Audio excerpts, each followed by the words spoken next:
No amount of rain could turn away members of the Patriot Guard riders' motorcyclists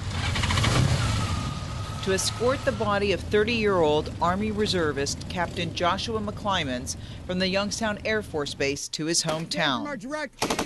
McClymans died in Afghanistan on April 22nd from wounds he received when insurgents attacked his unit with indirect fire. As the procession made its way back to McClymans' hometown of Jamestown, the community waited with anticipation. At the entry of town was the honor guard, ready to lead the procession through town, lining the streets, flags, bows, and signs expressing gratitude. Residents stopped what they were doing, pouring onto sidewalks, some filled with emotion. Even those who did not know the fallen soldier took time out to pay their respect. We got a hero here today that this is the least that I can do to support our fighting soldiers. Students from the Jamestown High School were excused from classes, learning a lesson in community and bravery. It's kind of important to show how much they really mean to our community, and that the students really need to realize what they sacrificed going over and fighting for our country. Mark. 1, 2. McClymans High School principal says a 30-year-old would often return to his alma mater, discussing his work as a nurse at Walter Reed VA Hospital. Working with a lot of injured veterans who came back with some really traumatic injuries, but it was also wearing on him. Calling hours for McClymans will be held this Thursday, and funeral services will be held at 11 a.m. at Jamestown Presbyterian Church. With more local news, I'm Anita Quinn. It's a chilly day in Sandusky. All the rides at Cedar Point are covered in a blanket of snow, but inside, the competition is heating up. 5, 6, 5, 6, 7, and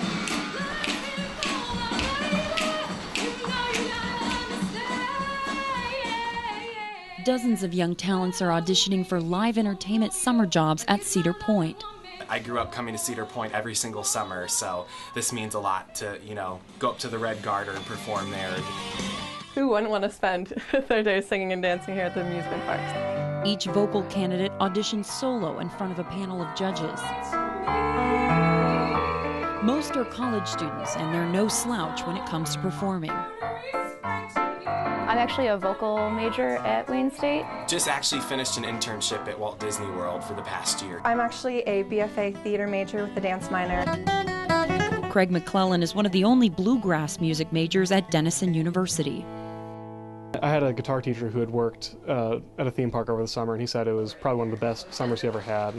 The dance auditions are done in groups. 5, 6, 7, and walk. I turn the wrong foot. Step. The competition is tough, with hundreds of people auditioning in 5 states for about 40 positions. We're actually looking for that it. It's that thing that makes you not want to take your eyes off the performer. And for the performer, it means a $500 a week gig and possible resume builder. So I would love to make my way to like tours for Broadway or something like that. Ideally, would love to end up teaching music at a college level, and so I think this is just something that will look really good on a resume for graduate school. Every summer, dozens of young talents get their start here at Cedar Point. Arsenio Hall started on the Midway, and Law & Order's Esapatha Merkelson got her start right here on stage. It's a tough call for the judges and precious few positions in which to place performers. Wherever they'll put me, I'll be a singer, I'll be a dancer, I'll wave out in the front with big flags, I don't care. Auditions will continue through April to find those hoping to make it to the stage. With more local news, I'm Sally Phillips.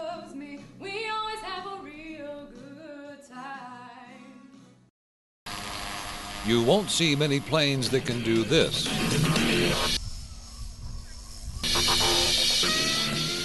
But you can this weekend at a show presented by the Nighthawks RC Club.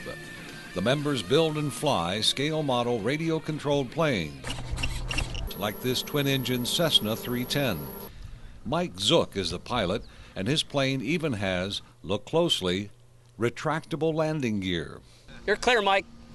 No, that's not a C-130 from the Vienna Air Base. It's an exact model of a C-130 hand-built by Dale Kowal of Boardman, a former military aircraft mechanic.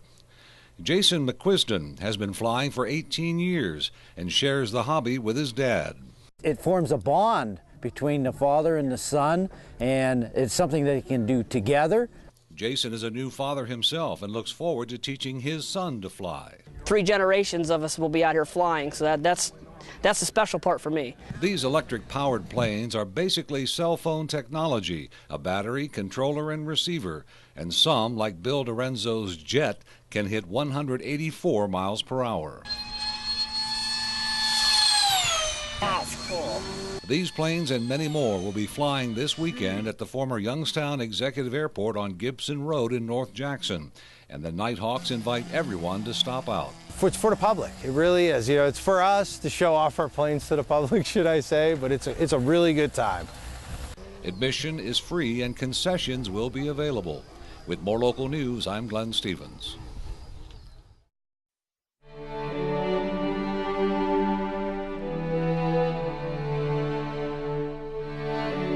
Americans do not yet have the distance of history,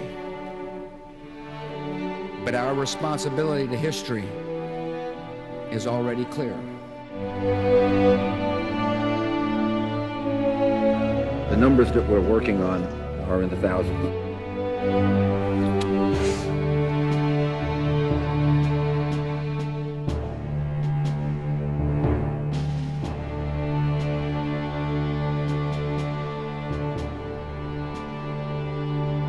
It is a heartbreak of overwhelming proportion.